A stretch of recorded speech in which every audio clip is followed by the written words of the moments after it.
Jeet media network ಎಂದೆಂದಿಗೂ ನಿಮ್ಮೊಂದಿಗೆ. ವೀಕ್ಷಕರೇ ನಮಸ್ಕಾರ. ಜೀತ್ ಮೀಡಿಯಾ ನೆಟ್ವರ್ಕ್ ಯೂಟ್ಯೂಬ್ ವಾಹಿನಿಯ ವಿಶೇಷ ವಿಡಿಯೋ ನೋಡೋದಕ್ಕೆ ನಿಮಗೆಲ್ಲ ಸ್ವಾಗತ. ಮಕ್ಕಳ ಪರೀಕ್ಷೆ ಹತ್ರ ಬರ್ತಾ ಇದೆಯಾ? ಮಕ್ಕಳ ಓದಿನ ಬಗ್ಗೆ ಚಿಂತೆ ಕಾಡ್ತಾ ಇದೆಯಾ? ಹಾಗಾದ್ರೆ ಪ್ರತಿನಿತ್ಯ ಈ ಚಮತ್ಕಾರಿ ಮಂತ್ರ ಹೇಳ್ಸಿ ಅನ್ನೋ ರಹಸ್ಯ ಮಾಹಿತಿಯನ್ನ ಈ ವಿಡಿಯೋದಲ್ಲಿ ನಾನು ನಿಮಗೆ ತಿಳಿಸ್ಕೊಡ್ತಾ ಇದ್ದೀನಿ. ಹಾಗೇನೆ ಈ ವಿಡಿಯೋಗೆ ಈಗಲೇ ಒಂದು ಲೈಕ್ ಕೊಟ್ಟು ವಿಡಿಯೋದ ಕೆಳಗಡೆ ಓಂ ನಮೋ ಭಗವತೆ ವಾಸುದೇವಾಯ ಅಂತ ಕಮೆಂಟ್ ಮಾಡೋದಕ್ಕೆ ಮರಿಬೇಡಿ. ಈ ವಿಡಿಯೋನ ಸ್ಕಿಪ್ ಮಾಡದೆ ಕೊನೆ ತನಕ ನೋಡಿ. ಅಲ್ಲದೆ ವಿಡಿಯೋದ ಕೆಳಗಡೆ ಇರುವಂತಹ ಜಾಯಿನ್ ಬಟನ್ ಒತ್ತಿ, ಆಗ ನೀವು ಜೀತ್ ಮೀಡಿಯಾ ಚಾನೆಲ್ ಮೆಂಬರ್ ಆಗ್ತೀರಾ. ಅಂದ್ರೆ ನೀವು ಜೀತ್ ಮೀಡಿಯಾದಲ್ಲಿ ಮೆಂಬರ್ಗಳಿಗಿರುವಂತಹ ವಿಶೇಷ ವಿಡಿಯೋ ಹಾಗೂ ಲೈವ್ ನೋಡಬಹುದು. ಪರೀಕ್ಷಾ ದಿನಗಳು ಹತ್ರ ಬಂದ್ರೆ ಸಾಕು, ವಿದ್ಯಾರ್ಥಿಗಳಿಗಿಂತ ಅವರ ಪಾಲಕರಿಗೇನೆ ಹೆಚ್ಚು ಭಯ ಆಗಿರುತ್ತೆ. ಈ ಬಾರಿ ಪರೀಕ್ಷೆಯಲ್ಲಿ ಏನೇನು ಪ್ರಶ್ನೆ ಕೇಳ್ತಾರೋ, ಮಕ್ಕಳಿಗೆ ಆ ಪ್ರಶ್ನೆಗೆ ಉತ್ತರ ನೆನಪಿರುತ್ತೋ ಇಲ್ವೋ, ಕೊನೆಯಲ್ಲಿ ಎಷ್ಟು ಪ್ರಶ್ನೆಗೆ ಉತ್ತರ ಬರೀತಾರೋ ಏನೋ ಅನ್ನೋ ಚಿಂತೆನೆ ಹೆಚ್ಚಾಗಿ ಕಾಡ್ತಾ ಇರತ್ತೆ ಅಲ್ವಾ? ಹಾಗಂತ ಮಕ್ಕಳೇನೋ ಓದೇ ಇರಲ್ಲ ಅಂತ ಅಲ್ಲ, ಅವರು ಕೂಡ ಹಗಲು ರಾತ್ರಿ ಅನ್ನದೇ ಓದಿ ಬರೆದು ಪರೀಕ್ಷೆಗೆ ಸಿದ್ಧರಾಗಿರ್ತಾರೆ. ಆದ್ರೂ ಪರೀಕ್ಷಾ ಭಯಕ್ಕೆ ಮರ್ತು ಹೋಗಿಬಿಡುವಂತ ಸಾಧ್ಯತೆಗಳಿರುತ್ತೆ. ಅದಕ್ಕಂತಾನೆ ಟ್ಯೂಷನ್ಗೆ ಕೂಡ ಸೇರಿಸ್ತೀರಾ.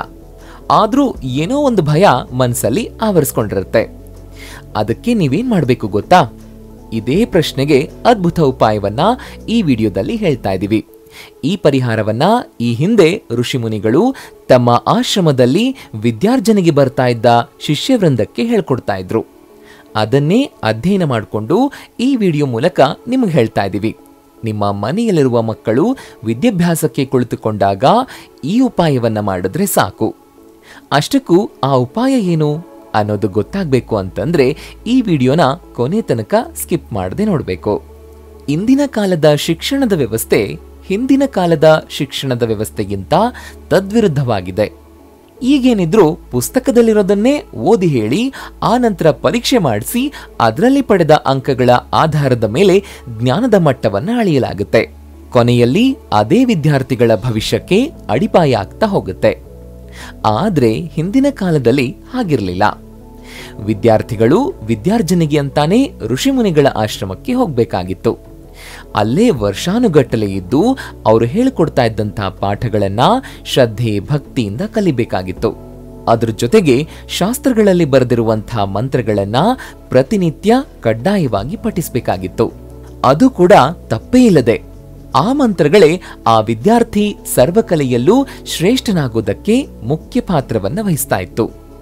ಕಾರಣ ಆ ಮಂತ್ರಗಳು ಮನಸ್ಸಿನ ಮೇಲೆ ಪರಿಣಾಮ ಬೀರುವಂತಹ ಮಂತ್ರಗಳಾಗಿದ್ವು. ಅವುಗಳ ಉಚ್ಚಾರಣೆಯಿಂದ ಮೆದುಳಿನಲ್ಲಿ ವಿಶೇಷ ಶಕ್ತಿ ಸಂಚಲನವಾಗಿ ಅದು ಹೆಚ್ಚು ಸಕ್ರಿಯಗೊಂಡು ಏಕಾಗ್ರತೆ ಹೆಚ್ಚುವಂತೆ ಮಾಡ್ತಾ ಇತ್ತು. ಜೊತೆಗೆ ಆ ಮಂತ್ರಗಳು ಕಲಿತ ವಿದ್ಯೆಯನ್ನ ನೆನಪಲ್ಲಿಟ್ಕೊಳ್ಳುವಂತೆ ಮಾಡುತ್ತೆ ಅನ್ನೋ ನಂಬಿಕೆ ಇತ್ತು. ನೀವು ನಂಬ್ತಿರೋ ಇಲ್ವೋ, ಇದೆಲ್ಲ ಅದು ಹೇಗೆ ಸಾಧ್ಯ ಅಂತ ವಾದ ಕೂಡ ಮಾಡಬಹುದು. ಅಸಲಿಗೆ ವಿಜ್ಞಾನ ಕೂಡ ಮಂತ್ರಗಳಿಗೆ ಈ ಶಕ್ತಿ ಇದೆ ಅಂತ ಒಪ್ಕೊಂಡಿದೆ. ಈಗ ಮಕ್ಕಳ ಪರೀಕ್ಷೆ ಹತ್ರ ಬಂದಿದೆ. ಅವರಿಗೆ ಆ ಪರೀಕ್ಷೆ ಒತ್ತಡ ಇರಬಾರದು, ಓದ್ನಲ್ಲಿ ಏಕಾಗ್ರತೆ ಇರಬೇಕು ಅಂತ ಅವರಿಂದ ಯಾವ್ಯಾವುದೋ ಮಂತ್ರಗಳನ್ನ ಹೇಳಿಸ್ಬೇಡಿ. ನಮ್ಮ ಶಾಸ್ತ್ರಗಳಲ್ಲಿ ನಮ್ಮೆಲ್ಲರ ಊಹೆಗೂ ಮೀರಿದಷ್ಟು ಮಂತ್ರಗಳು ಉಲ್ಲೇಖವಾಗಿವೆ.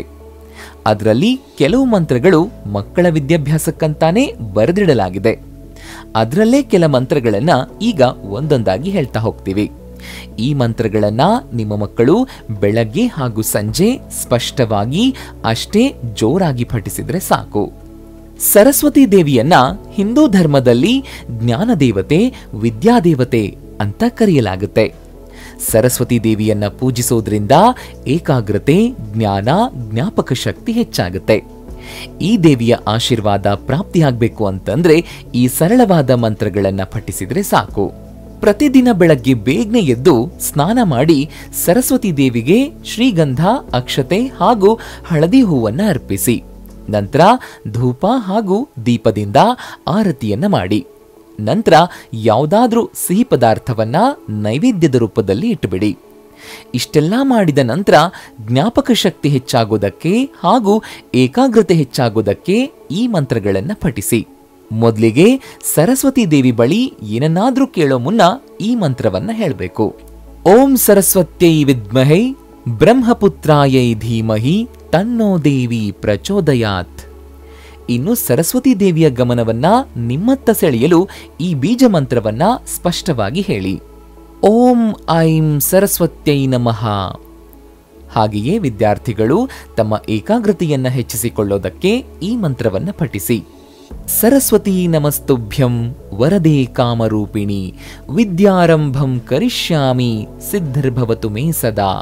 ಹಾಗೇನೆ ಜ್ಞಾನ ಸಂಪತ್ತು ಮತ್ತು ಬುದ್ಧಿವಂತಿಕೆಗಾಗಿ ಈ ಮಂತ್ರವನ್ನ ತಪ್ಪದೆ ಆಗಾಗ ಪಠನೆ ಮಾಡಿ.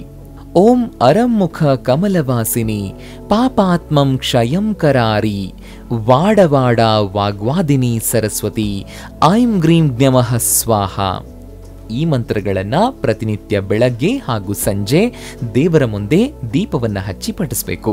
ಇದ್ರ ಜೊತೆಗೆ ಇನ್ನೊಂದು ಮಂತ್ರವನ್ನ ಮರಿದೆ ಪಠಿಸಬೇಕು. ಇದು ಅತ್ಯಂತ ಶಕ್ತಿಶಾಲಿಯಾಗಿರುವಂತಹ ಮಂತ್ರ. ವಿದ್ಯಾರ್ಥಿಗಳಿಗಂತಾನೆ ಋಷಿಮುನಿಗಳು ಬರೆದಿಟ್ಟಿರುವಂತಹ ಮಂತ್ರ ಇದಾಗಿದೆ.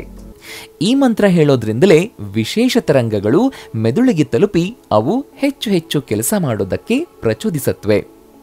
ಋಷಿಮುನಿಗಳು ಈ ಮಂತ್ರವನ್ನ ತಾವು ದೀಕ್ಷೆ ಕೊಡ್ತಾ ಇದ್ದ ಶಿಷ್ಯರಿಗೆ ಹೇಳಿಸಿ ಆನಂತರವೇ ಅಕ್ಷರ ಜ್ಞಾನವನ್ನ ಧಾರೆ ಎರಿತಾ ಇದ್ರು ಅಂತ ಹೇಳಲಾಗುತ್ತೆ. ಆ ಮಂತ್ರ ಯಾವುದು ಗೊತ್ತಾ? ಬ್ರಹ್ಮೇಂದ್ರ ರುದ್ರ ಕಮಲೇಶ ದಿನೇಶ ಚಂದ್ರ ಸಾಂಕೇಯ ಸಮಾಜ ಮುಖಾರಕ್ಷಿತ ದಿವ್ಯ ಪದಾಂ ದೇವಿ ತ್ರಿಲೋಕ ಜನನಿ ತ್ರಿಗುಣ ಸ್ವರೂಪಾಮ ಧ್ಯಾಯಾಮ ನೀಲ ಚಿಕುರಾಮ ತಲಿನಾಗ ಪೂಂಜಾಮ. ಈ ಮಂತ್ರವನ್ನ ಉಚ್ಚಾರಣೆ ಮಾಡುವಾಗ ಅದು ನಮ್ಮ ದೇಹದ ಸುತ್ತ ಒಂದು ದಿವ್ಯ ಶಕ್ತಿಯನ್ನ ರಚಿಸತ್ತೆ. ಇದು ಪಿರಾಮಿಡ್ ಆಕಾರದಲ್ಲಿದ್ದು ಅದು ನಿಧಾನಕ್ಕೆ ಮೆದುಳನ್ನ ತಲುಪುತ್ತೆ. ಅದರಲ್ಲೂ ಅದು 52 ಆಂಗಲ್ನಲ್ಲಿ ತಲುಪಿ ಮೆದುಳಿನಲ್ಲಿರುವ ಪಿಟ್ಯೂಟರಿ ಪ್ಲಿನಿಯಾಂಗ್ಲಾಂಟ್ನ ತರಂಗಗಳ ಮೂಲಕ ಎಚ್ಚರಿಸುತ್ತೆ. ಆಗ ಮೆದುಳಿನಲ್ಲಿ ಒಂದು ರೀತಿಯ ತೇವಾಂಶ ಉಂಟಾಗಿ ಇದು ವಿದ್ಯಾಭ್ಯಾಸದತ್ತ ಹೆಚ್ಚು ಏಕಾಗ್ರತೆ ವಹಿಸುವಂತೆ ಮಾಡುತ್ತೆ. ವಿಜ್ಞಾನದಲ್ಲೂ ಈ ಒಂದು ಪ್ರಕ್ರಿಯೆ ಬಗ್ಗೆ ಅಧ್ಯಯನ ಮಾಡಲಾಗಿದೆ. ಅನೇಕ ವಿದ್ಯಾರ್ಥಿಗಳ ಮೇಲೆ ಇದನ್ನ ಪ್ರಯೋಗ ಕೂಡ ಮಾಡಿದ್ದಾರೆ. ಈ ಪ್ರಯೋಗದಿಂದ ಬಂದ ಫಲಿತಾಂಶ ವಿಜ್ಞಾನಿಗಳಿಗೆ ಬೆರಗಾಗುವಂತೆ ಮಾಡಿತ್ತು. ಆದ್ರಿಂದ ನಿಮ್ಮ ಮಕ್ಕಳಿಂದ ಈ ಮಂತ್ರ ಉಚ್ಚಾರಣೆಯ ಅಭ್ಯಾಸವನ್ನ ಪ್ರತಿನಿತ್ಯ ಮಾಡಿಸಿ. ಅವರಿಗೂ ಇದು ಪರೀಕ್ಷಾ ಸಮಯದಲ್ಲಿ ಬ್ರಹ್ಮಾಸ್ತ್ರದಂತೆ ಕೆಲಸ ಮಾಡುತ್ತೆ.